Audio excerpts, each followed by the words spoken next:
I've always been fascinated by armor-inspired dresses. Not because it's so cool to wear armor, that's a huge bonus, but more because of the concept of taking one material and making it look like something else. I'm always in awe of cosplayers who can take a foam sheet and in the end it looks like a chest plate, for example. I always like to turn dresses into looking like something else, whether it's ice or the stormy sea or maybe the night sky. So today we're trying to make a dress that will later look like a set of armor. But since I have no idea how to use foam or chainmail or something else, we will try to make it work using only fabric.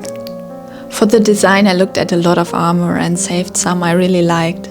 First off, I really loved this chest plate with those lines at the side.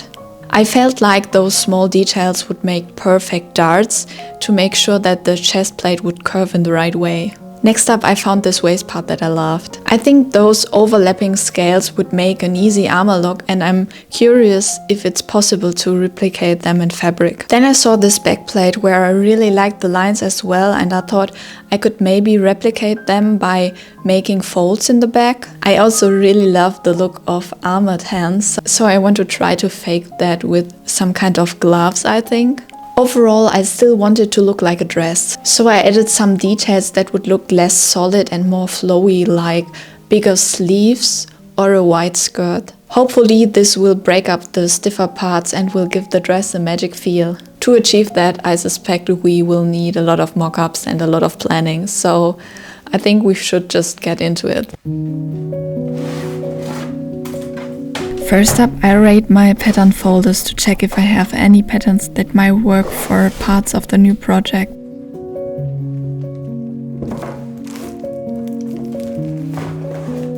Even if they won't end up being used like that in the end. It's always helpful not to have to start from zero. I got out a pattern for a raglan sleeve I did for a jacket some time ago, as well as the corset pattern from the Rose of Time dress. I think I can use both of them as a base for the new pattern. To do that, I start to trace everything.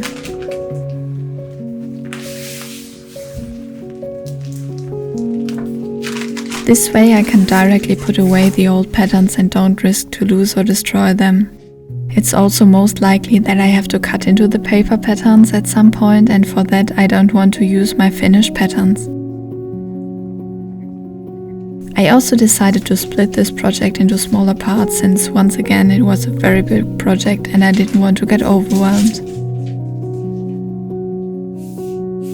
Now that this project requires a lot of draping and pattern testing, the most important tool is a mannequin with the right measurements. I made a video about it some time ago and I still get asked about it a lot. So that's why I'm really excited to talk about today's sponsor, Boudoir Français. Boudoir Français provides patterns and teaching courses online. It's founded by Alison, a French seamstress who learned her skills in the French couture world and worked for the Chanel fashion house for years. So she really knows her trade, and she made it her mission to make her knowledge accessible whether you're a beginner and you're just starting out or you maybe want to refine your skills. Her courses were only available in French before, but she recently translated them into English so that more people can learn from them.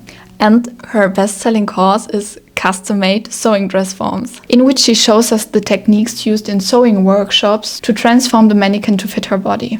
I always improved my mannequins in a similar way that she does, because I feel it's the best way to have a high-quality dress form that fits your individual measurements, doesn't cost a lot, works great for draping, is possible to be adjusted in the future if your measurement changes, and has huge advantages over those adjustable dress forms that are just way too flimsy. You can't really pin something into it. They are way too light and fall over all the time.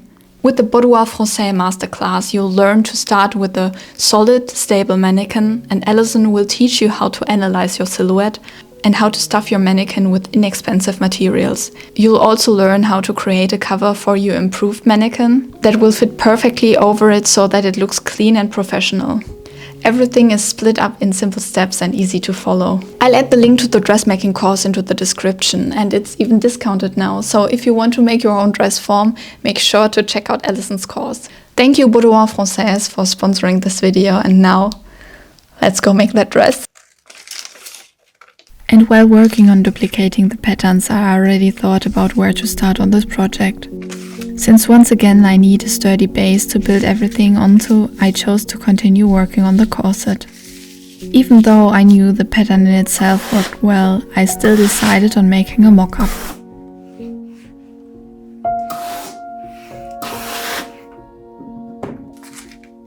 I knew the pattern was too short at the bottom as well as the back, and with doing the mock-up I could make sure everything would turn out as I wanted to. But since this mock-up was more because of transforming the pattern a bit than checking the fit of it, I wasn't too concerned about making it very sturdy. I only wanted to add onto it and not test the strength or how tight it can be laced, for example. So I made a simple mock-up using one layer of cotton muslin and cable ties as the boning.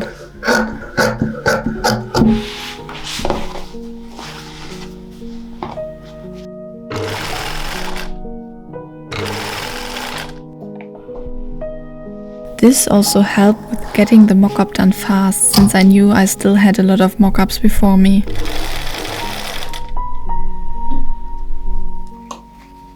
With the first mock-up finished, I could add all the changes I wanted to make to it.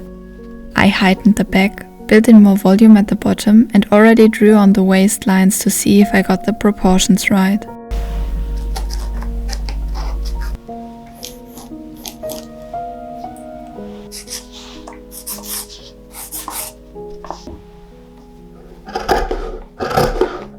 The finished mock-up got then cut open at the seams, and I could trace each piece onto the paper pattern.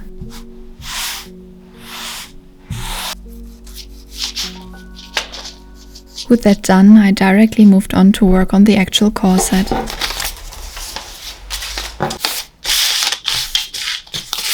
I needed it fixed to build on all the other mock-ups around it, so that's why I worked on it next.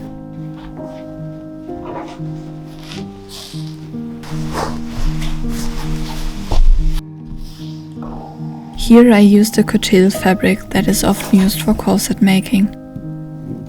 It's known for its tight weave and therefore suitable for projects that are under some pressure like corsets are. I traced all pattern pieces with 1 cm seam allowance, which looking back could have been a bit more at the sides, but I made it work. I cut out all pieces and then got my lining fabric out. I wanted to flatline the corset, not really because of the reinforcement the extra layer would give. I don't think the thin lining fabric adds much to the coutil, but because this way I wouldn't need to do this afterwards. Since the outside of the corset would be covered later anyways, I could leave the seam allowance raw there, and therefore flatlining seemed like a good option to save some time. For this, I laid all the coutil pieces onto the lining fabric and cut around it loosely.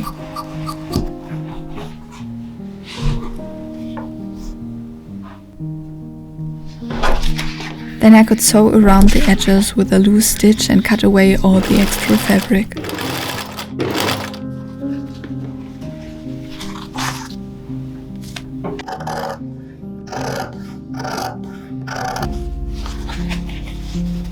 Then I sewed all the pattern pieces together, making sure to iron them in between.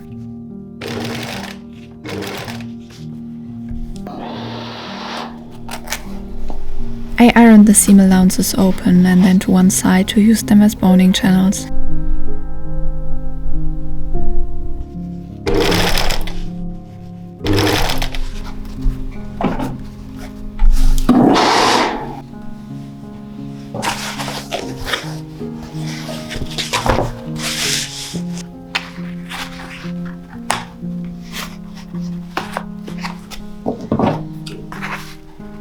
Then, once again, I used cable ties as boning, added them into all the channels, and finally added some additional boning at the bottom to support the edge of the corset.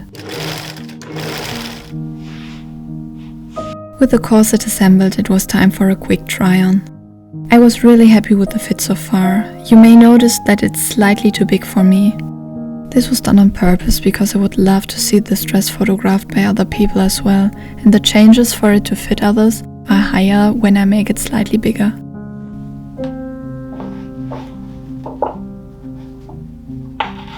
After I swapped places with the mannequin again, it was time to work on the bodice mock-up. Now that I knew the fit of the mock-up was right, I could simply make it by draping around the mannequin.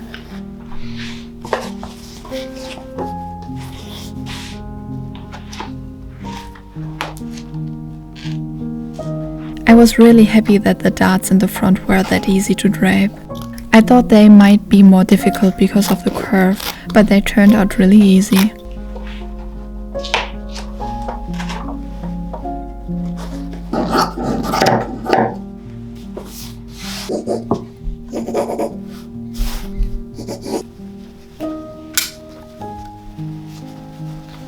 With the mock-up traced, pins removed and then cut, I could make the first paper pattern from it.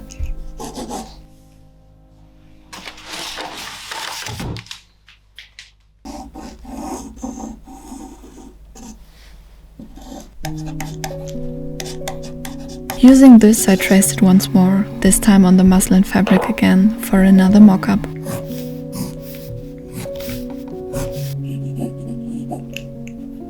Having it sewn always looks more accurate than pinned, and this way smaller problems can be seen again. On this one it actually turned out to be a bit too small, so I cut it open again and repeated the whole process once more. I decided on one additional dart to distribute the room evenly. To check how this would look, I made a final mock-up from it, which I very much like. While only needing one mock-up for the back, the front pattern was made with 3 mock-ups. All of them could be put aside for now, so that I could work on the next part of the project.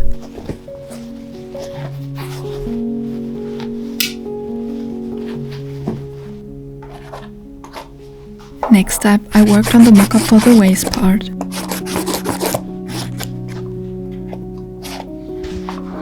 For this I needed the corset again, because I would simply draw the shape I wanted to achieve onto it. Then I took it from the mannequin and tried to trace it onto pattern paper. This was a bit more complicated because of the curve from the corset, but it worked out in the end. Since everything was traced quite rough, I refined the lines and drew over it with a thicker pen. Then I cut each paper pattern out to trace it onto the mock-up fabric.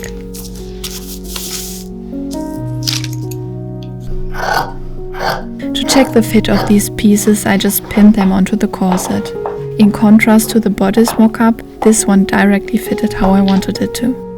There were only minor things I needed to change on the pattern, but this was done so quickly that I didn't need to make another mock-up. With both bodice and waist mock-up done, the concept slowly took shape.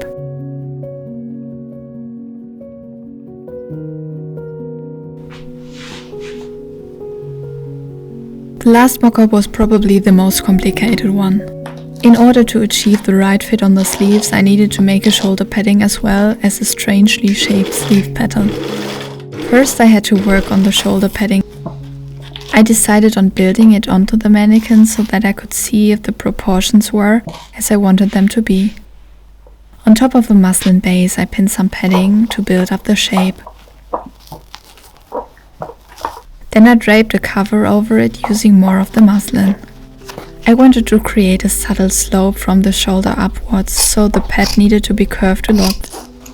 After pinning and tracing it first, I then took the cover from the mannequin and made it onto a pattern.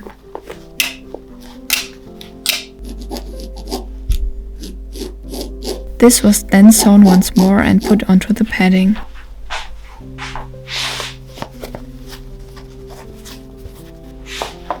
I really liked the shape of it, but I felt like it should be more round from the sides as well, so I added more seams to it. Using them I could add more room towards the middle and achieve the curve I wanted that way. I ended up doing one more mock-up until I was really satisfied with the shape of it. With the final pattern I could then make another shoulder pad for the other side before continuing with the next step. This was now to work on the sleeve mock-up. With the finished padding, I could now drape the sleeve on top of it. I used the previously prepared pattern but had to alter it a bit at the top to make some room for the pleats there.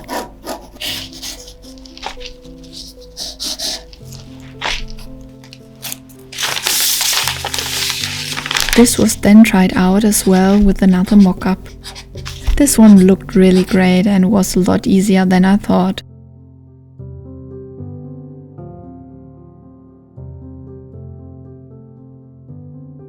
Hi, so the mess you see before me are all the mock-up pieces and pattern pieces I made for this project. I'm done now with the mock-up process and can continue with the actual dress. And I thought I could show you how much work it sometimes is before you start with the actual dress, because of course the pattern has to fit beforehand.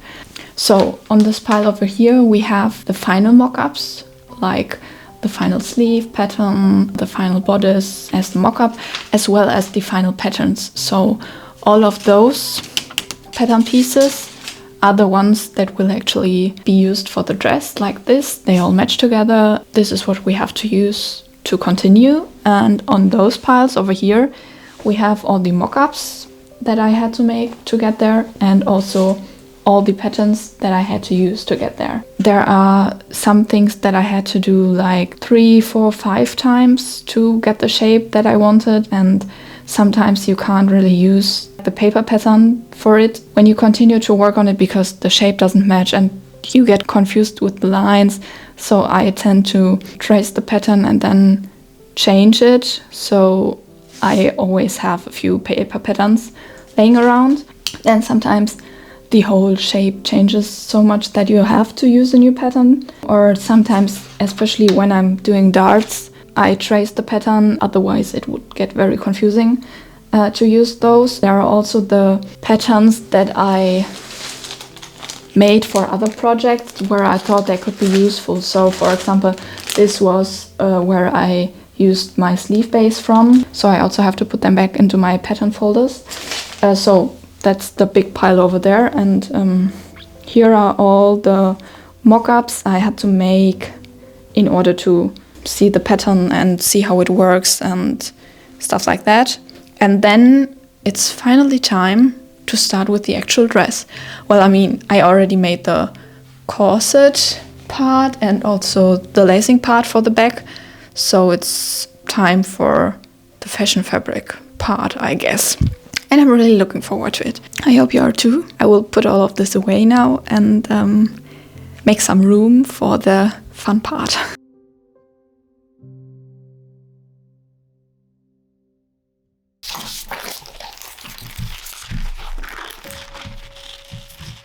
The first thing that I made for the real dress were the waist pieces. I felt this was the easiest part to start working with the fashion fabric. To make the pieces more sturdy, I decided to add them onto another fabric by ironing it on using some kind of interfacing. So the first thing I did was cutting out the pieces from this interfacing.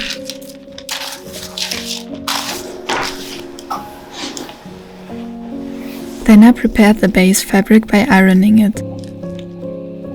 After, I could lay the interfacing onto it and iron it on there.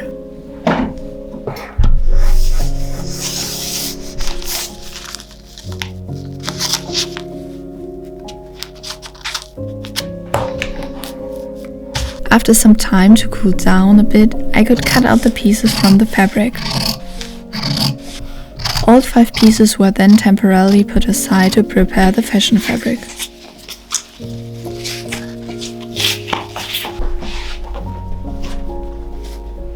This was ironed and smoothed out, and then I could fuse it together with the base fabric by removing the paper from the prepared pieces and then ironing both fabrics together.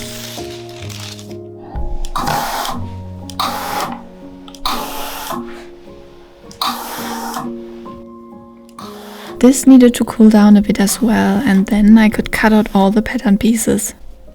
I left a kind of seam allowance at one side so that I could fold the fabric over there and iron it in place. This way I achieved a very sharp and clean edge at the bottom of each piece to create the perfect look of layered armored parts in the end.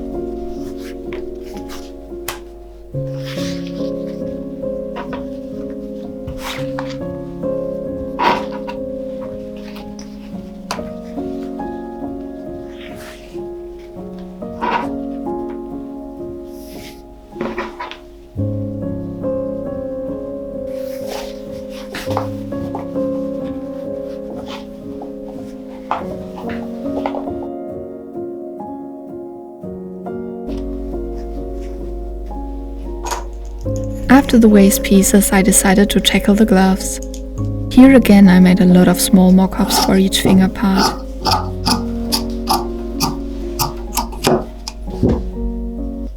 Each of those were sewn and turned inside out to make sure all of them fit right. Then each piece gets cut open, traced on pattern paper, and I could use this to create each piece from the fashion fabric twice. This was done a similar way like I made the waist parts.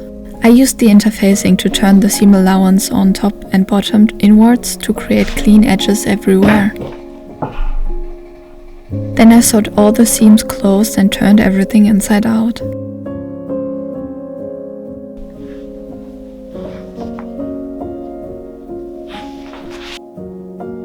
The hand part was directly made from the fashion fabric to have the right stretch, refined a little and then sewed again.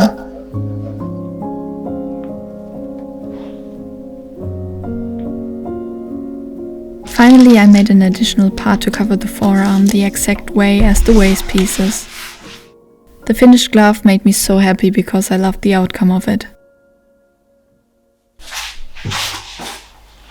Then only the bodice and sleeves were left.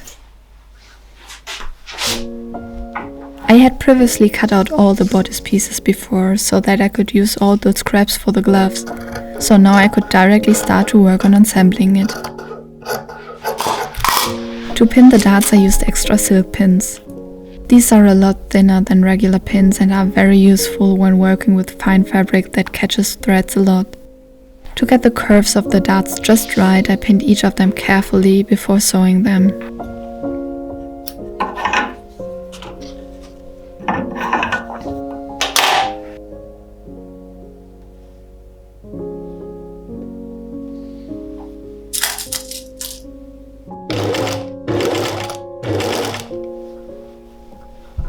Then I secured the top points of the darts with the knots and then ironed them all in one direction for a cleaner look. The back panel was folded, ironed and pinned in place as well, and then everything was sewn together.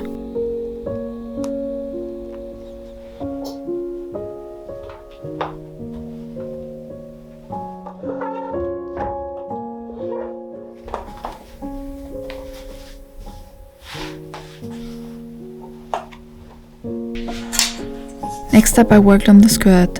Here I quickly cut out 3 panels and added an invisible zipper onto the back.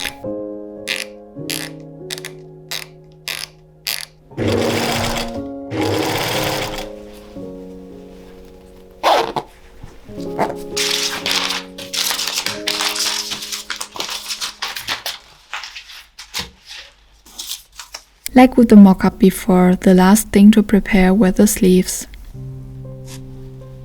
First up, I sewed a cover for both of the shoulder pads since the sleeves wouldn't cover them fully.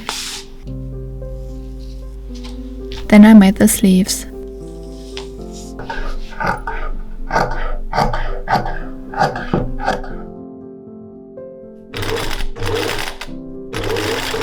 Since I wanted to gather the bottom, I added big gathering stitches and then pinned the sleeves onto the cuff, divided evenly.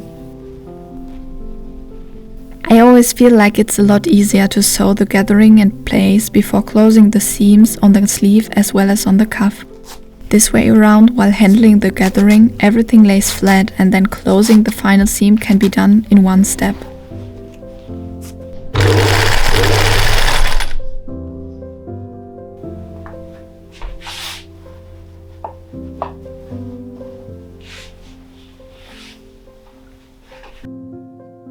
With all the pieces prepared now, the last thing to do is to add all of them together. First up, I sewed the skirt onto the corset.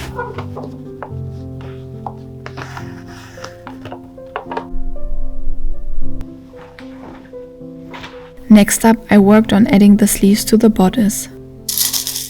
I could only sew them together under the arm to leave room for the draping later, so I pinned them in place and then sewed both sides on. Then I sewed on the waist pieces by hand in the center back. This was the best option to have smooth lines there with all the different pieces. Lastly, it was time to do the draping on the top of the sleeves. For this, I covered the shoulder padding first and then pinned the sleeves over it, testing out how I liked it best.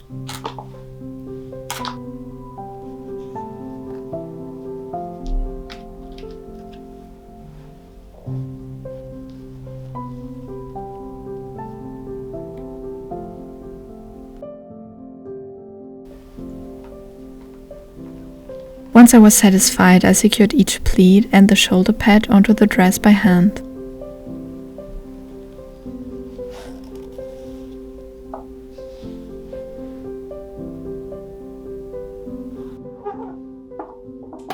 And after a quick final press, the dress was ready for the reveal.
Well, what do you think?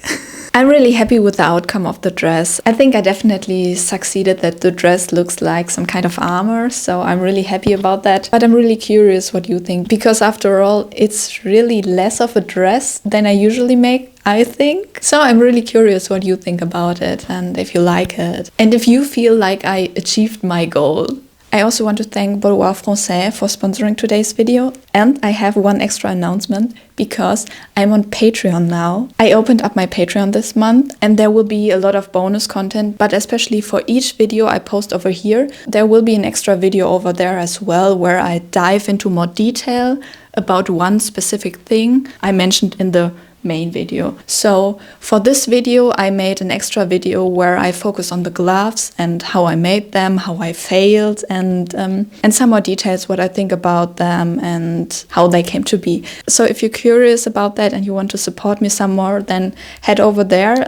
I would be very grateful. Otherwise, don't forget to subscribe and comment and like the video if you liked it. And well, there's nothing else to say then. Until next time.